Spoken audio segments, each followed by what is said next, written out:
Hello and welcome to Whoever You Thought You Were, You're a Jew, the TV show that teaches the ignored truths of history. We also teach this concept over here, and we try to get away from this one, the golden calf. Today's show is called Race, and I can't think of a subject where the expression the ignored truths of history is more apt than this one. When we talk about race, we're talking about that group of people that white people sometimes call niggers. I wonder how many of you actually know what that word means. You will by the end of this show. Now, if I were to tell you that blacks once had a great culture which exceeded the culture of whites, you'd probably find that pretty incredible. But we're talking about the ignored truths of history. Those of you who've been watching this show may perhaps recall that several weeks ago we talked about the fact that most of the Jews alive in the world today may actually be descendants of Russian converts. Now, Jews like to consider themselves to be descendants of Israel. So the facts that Russia was once a Jewish nation for 500 years, in fact, and that most Jews who are alive today may be more closely descended from Attila the Hun than from King Solomon, these are facts which are just glaring facts, and it's incredible that such things could be ignored. And the question of how such things could be ignored has an answer, and the answer is collusion. All the parties involved have silently agreed, even perhaps without ever talking to each other, they've silently agreed to just not discuss this subject. In the case of the Russian Khazar Jews, it's embarrassing and frightening to Jews to consider the possibility that they may actually be descendants of converts and may have very little Israeli blood in them. In the case of the Russians, it's a horrendous embarrassment to them to admit that for 500 years in the Middle Ages, Russia was a Jewish nation. So they just ignore it. It's collusion. Now, if I were to tell you that blacks, for as many centuries as whites have been superior, if you want, in the Western world, that for just as many centuries blacks were superior, you'd probably find that hard to believe. And you'd wonder how such a fact could be hidden. And the answer is, again, collusion. The whites wouldn't want to admit such a thing, because whites like to feel superior and like to think that their superiority is somehow permanent, decreed by God. As for blacks, if you look into the black civilizations that we're going to take a look at momentarily, you find something pretty interesting. You find that those civilizations actually arose as Jewish civilizations, later to become Islamic civilizations. Now, we live in a nation where blacks are taught that whitey got ahead by being a liar and a thief. So today's so-called black leaders get on the air and proclaim that the way to get ahead in America is for the black man to be a better liar and thief than whitey. I don't know about you, but I've thought about this matter, and there's no question in my mind as to where these so-called black leaders come from. They were put up there by whitey. Now, I'm not going to name any names. But the truth of the matter is that the roots of black greatness historically lay in Judaism and Islam. So the blacks who are teaching today that the answer to the question, how do you get ahead, is get the money, dollar bill, y'all. You folks know who I'm talking about, and that's what they teach. They don't want to hear any talk about God. For these people, the dollar bill, y'all crowd, the realization that black greatness in the past lay in roots which go into Judaism and Islam is not really what they want to hear. So they just ignore it. As for the blacks in this country who are not dollar bill y'all people, we find that most of them are members of Christian churches, which is a good thing, except for the fact that they've been taught since childhood that Judaism and Islam are the enemy. And they've been taught that lesson so well that when they start to hear that the roots of black greatness historically lay in Islam, that's as far as they're going to go with that. They'll take slavery, thank you. So there you have it, collusion. For whitey, it's great to keep black down. And for the blacks, it's great to not admit that in the past you were a Jew and later a Muslim. Now we're going to talk about the truths of history, the ignored truths. These truths are known to you if you're a black Muslim in America. You already know this if you're a black Muslim. But if you're a black treated in those whorehouses and condom vending machine buildings that we call public schools, then you probably don't know this. And if you're a white, you almost certainly don't know this. Let's talk a little bit about black history, and let's start with a map. This is a map of the area around the Mediterranean Sea. Up here we have Europe. Here's Africa. I think you can see on your screens that in this area of Africa that I'm pointing to is a desert. This, of course, is the Sahara Desert. The territory to the north is fertile, and the territory to the south is fertile. In fact, it's very fertile. Now let's talk about empires. The first great empire in Western civilization was probably Egypt, over here. Not much is known about the early Egyptian empire. There's lots of speculation. But in the process of time, the empire passed. Israel was great for a short time, but that didn't last either. Now, I don't have to tell you that a great empire arose in Greece. Most historians of intellectual Western history trace the history of Western intellectualism to Greece. Now, the Greek Empire didn't last too long, a number of centuries. One could reasonably ask why Greece became so great and why it was unable to hold on to its greatness. One could write whole books on that subject, and I'm sure that lots of such books have been written. But the fact of the matter is that for whatever reason, the Greek Empire rose, the Greek Empire fell. Subsequently, Western civilization moved over here to Italy. That's, of course, what we now call the Roman Empire. The Roman Empire at its peak stretched from Spain all the way around the Mediterranean, encompassing Arabia and parts of northern Africa. The Roman Empire lasted longer than just about any other, better part of 1,000 years, but in the process of time, Rome passed as well. There was a Persian Empire, which had its roots over here in Persia, actually over here, Iran. The Persian Empire at its peak stretched from Egypt, encompassing most of the Middle East, just about up to Greece. And the Persian Empire passed as well. The end of the Persian Empire came I guess around the year 640 or so, when the armies of Muhammad began to conquer the Middle East, a process which was completed with lightning rapidity.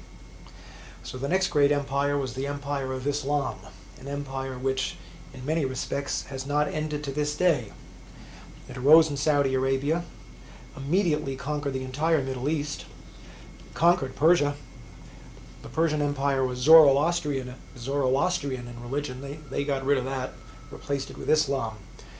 They tried desperately to get into Europe at this end and failed, but what they did do was they came across North Africa, and North Africa fell to the Muslims.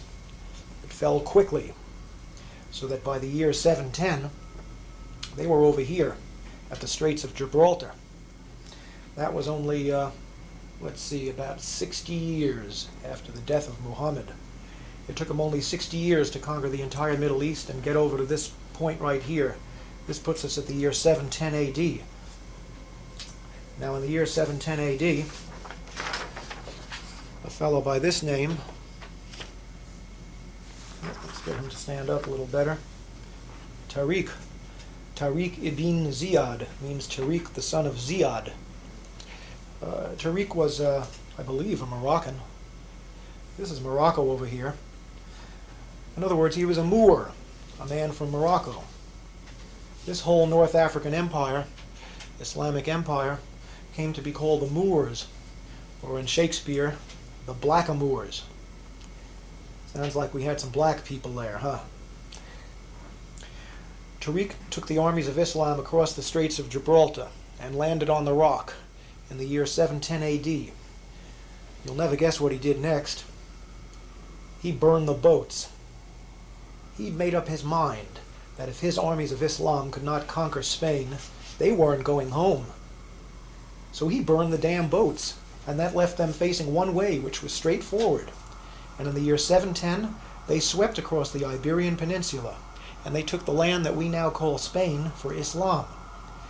For just about 800 years, until precisely the year 1492, the year Columbus sailed for America. For almost 800 years, Spain was a Muslim country.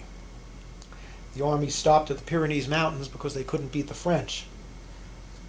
In honor of his conquest, they called what is now called the Rock of Gibraltar Jabal al-Tariq, which means the Mountain of Tariq. And the British, in their inimitable way, turned Jabal al-Tariq into Gibraltar. We now had an African Muslim empire which stretched from the Pyrenees Mountains, encompassing all of Spain, Morocco, and the whole north coast of Africa, right up to Egypt, and the area south into the Sahara Desert, as far as any man cared to stake a claim. This northern African empire, which was eventually headquartered in Spain, went under three names, and here they are. All the same empire, really, but three different names. From 710, the year that the Muslims moved into Spain, up until about the time of the Crusades, this was called the Umayyad Empire. And it wasn't just North Africa, because at that time, up until the Crusades, Islam had a world government. It was one empire, ruled from Damascus, and it was called the Umayyad Empire. But around the time of the Crusades, the Umayyad Empire fell apart into smaller empires. And the empire encompassing Spain and North Africa at that point was called the Almoravid Empire, later the Almohad Empire. These names, Almoravid and Almohad, come from names of tribes, but it was all basically the same region. This area, from Spain, North Africa, all the way to Egypt and well into the Sahara Desert, an area just about the size of Western Europe. Now, around the time of the Crusades, Islam made its way across the Sahara Desert into this fertile sub-Saharan region, and a second Islamic empire arose down here. This empire also went under different names, and here are the names. Originally it was called Ghana, but not the Ghana of today. A huge mass of land, which we're going to show you again in a minute. Later it came to be called the Kingdom of Mali. And finally, at around the time of Columbus, it was called the Kingdom of Songhai, Songhai being the name of an African tribe which conquered the territory. Three different names, but all really the same kingdom. A kingdom comprising the area from Senegal over here, all the way across the fertile sub-Saharan region to Chad, and well into the Sahara Desert. Again, an area almost the size of Western Europe. Now, I don't know if you can see it on your screen, but I'm pointing now to a river. This river flows from the mountains coming originally from Senegal, first east and then south. It's called the Niger River. And along the shores of the Niger River arose a civilization which eventually became the center of civilization in the Western world. Its headquarters was here. This is a city called Timbuktu. To those of you who are not familiar with this history, it might sound a little like a joke. Timbuktu. Timbuktu, at the time that Columbus sailed for America, was the center of Western civilization. Right here in the heart of Africa, on the shores of the Niger River. In other words, this was a city of niggers, some people would like to call them. But they outdid Whitey. Europe at this time was a mess. There was no real civilization to speak of. The Renaissance was just starting at the time that Timbuktu, down in the heart of so-called darkest Africa, was the center of world civilization. Sounds impossible, doesn't it? Not only is it possible, it was true. And if you don't believe it, look it up in any encyclopedia. Historians get another way with this. This cult facts of history involves would just as soon not think about it. Now, before proceeding, I want to show you a few books. This book is called From Babylon to Timbuktu, written by Rudolph Windsor. I've spoken to Rudolph Windsor a few times. He's a great writer, and he takes the history of the sub-Saharan black empires as well as the northern Saharan black empires and makes them very readable. All the information in this book can be verified in any encyclopedia, but it's more interesting to read it here. Because Mr. Windsor is a sponsor of this show, we're going to be giving the address of his publishing company at the end. You can also obtain this book in many black bookstores or street stalls which cater to black books, although you won't necessarily be able to find this in Barnes & Noble. Great book. Here's another book which is a big source of information for me. It's called World's Great Men of Color. And this is a book you shouldn't have too much trouble finding in a library or elsewhere. It was written by J.A. Rogers, one of the great black writers of the early 20th century. Finally, here's a book that I'd love to be able to talk about, but I doubt there'll be time.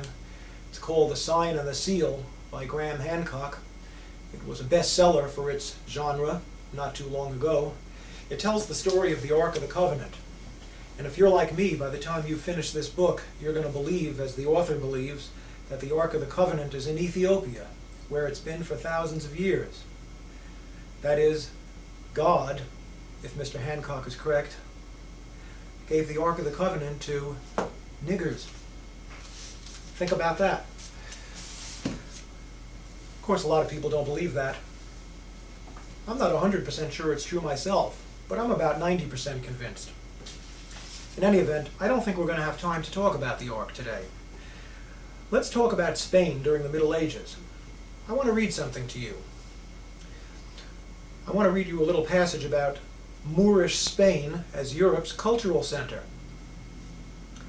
Although the white Christians of Spain deeply desired, during this entire period, to expel the blackamoors from their country, it is nevertheless an undisputed historical fact that medieval Spain was the cultural, educational, and scientific center of Europe. The Moorish kings lived in castles of highly polished marble, with elaborately carved walls and beautiful mosaic floors, while European kings lived in cold, damp castles of unfinished stone, crude by comparison. The streets of Spain's capital city, Córdoba, were well paved and completely illuminated by public lights, at a time when the streets of London were dark and covered with mud. The Moors possessed all the knowledge of ancient Greece, which was lost to Europe until the Renaissance. They made important contributions to philosophy, medicine, mathematics, chemistry, astronomy, and botany. Doesn't sound like such a dark age after all, does it? There were academies for the rich, free schools for the poor, and libraries containing books from all over the world. The Jews of medieval Spain got along famously with the Muslims, and for them the sojourn in that nation is remembered as being the second most glorious period in their history, exceeded only by the glory of the reigns of David and Solomon in ancient Israel. Medieval Spain was the time and place of Maimonides and many of the other great Old Testament scholars whose works constitute the foundations of modern Jewish thought. Throughout the Middle Ages, the white Christians of Spain endeavored to thrust out the Moors. It took them until 1492 to do that. When Isabella and Ferdinand finally defeated the last Moorish king in Granada, in the same year that they financed Columbus's trip to America, they immediately expelled all Jews who refused to accept Christianity. This is not at all surprising. Since the Jews had actively supported the Moorish conquests, the Christians were not about to take any chances on losing what had taken them 800 years to regain. The day the last Moors and Jews were expelled from Spain was counted as a great day in Spanish history. But was it? It's true that Spain, largely through the strength of its navy, had achieved the status of a world power. But in less than a century, the Spanish Armada was defeated by England, and the nation went into a great decline. Now we're going to ask a very important question. During the Middle Ages, were Spain's Muslim rulers really black? It's almost inevitable that white people who have never been taught black history will ask this question. Were they really black? After all, Moors are kind of Arabic. They're not really Negro, are they? And the answer to the question is that there was more than one race involved. Again, as I told you before, in the beginning there was the Umayyad dynasty, and they were mainly Arabic, although there were some blacks there. But by about the time of the Crusades, the Umayyad dynasty became soft and complacent, and the forces of Christianity were rising up in Spain and threatening to overthrow Islam. A second dynasty of kings arose called the Almoravids. They came out of Senegal, which is right in the middle of Africa. That's about as black as you can get. They conquered Spain, and they were the rulers from then until the end. Centuries. There's no question that Spain was ruled by blacks, at least during the latter part of the Middle Ages. The third dynasty, the Almohads, was also a mixed dynasty. The greatest of the Almohad kings was a fellow who they called Al-Mansur, which means the Invincible. His actual name was Yaqub ibn Yusuf, which means Jacob, son of Joseph, almost like a Jewish name. Al-Mansur arose at a time when the Christian forces were really rearing up and threatening to expel Islam. The Christians put together a huge army of 300,000 men at a place called Alarcos. Al-Mansur called together all the forces of Islam from all across North Africa, all the way to Egypt, and put together an army which beat the Christians at Al-Alarcos in one of the greatest battles in history. Now, Al-Mansur was the son of a man who was described as being of mixed race, but his mother was a full-blooded Negro slave from Senegal or Timbuktu. That makes Al-Mansur at least 75% Negro, and that's about as colored as any black man walking the streets of America today.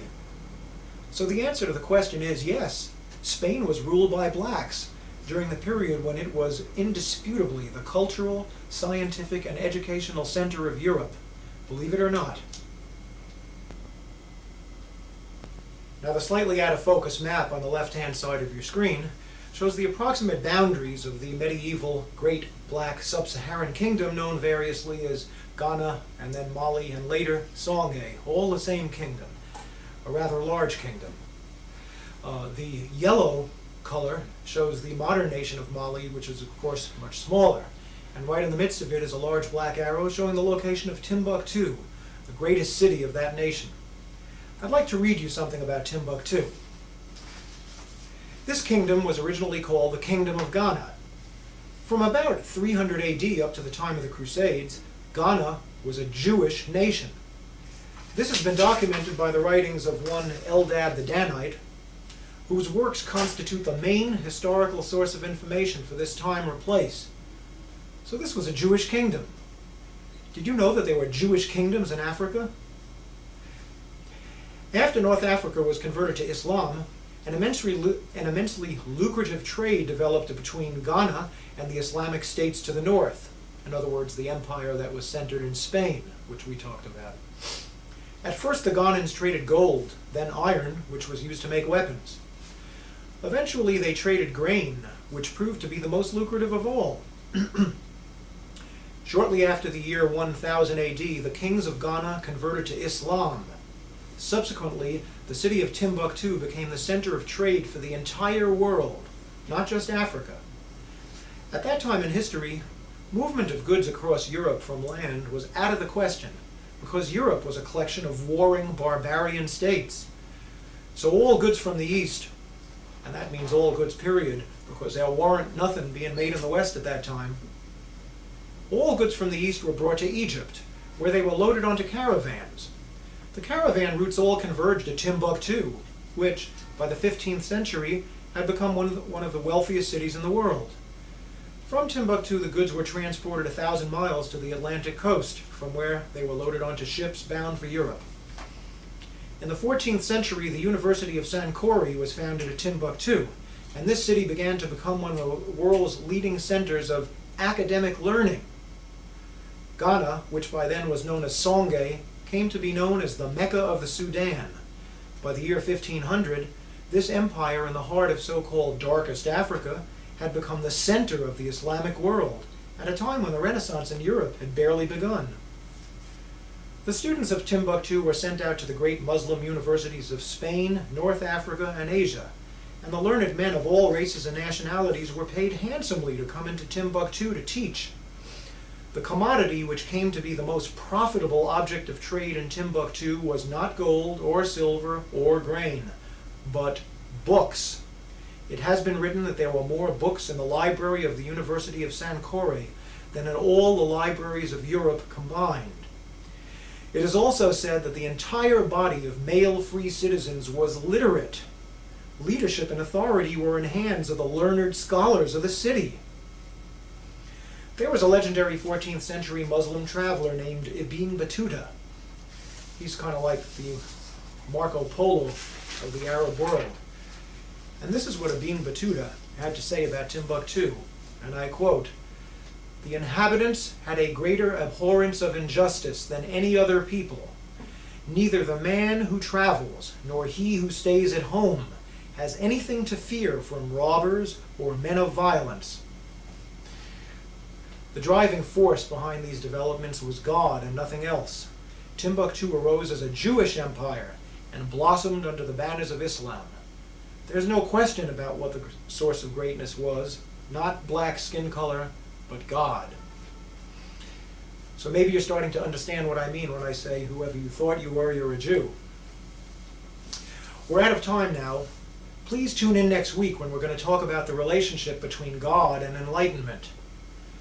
Are there two different ultimate realities, or are these two the same? Or maybe they're both wrong. If you want to know the answer to the question, tune in next week and find out. Thank you, and goodbye.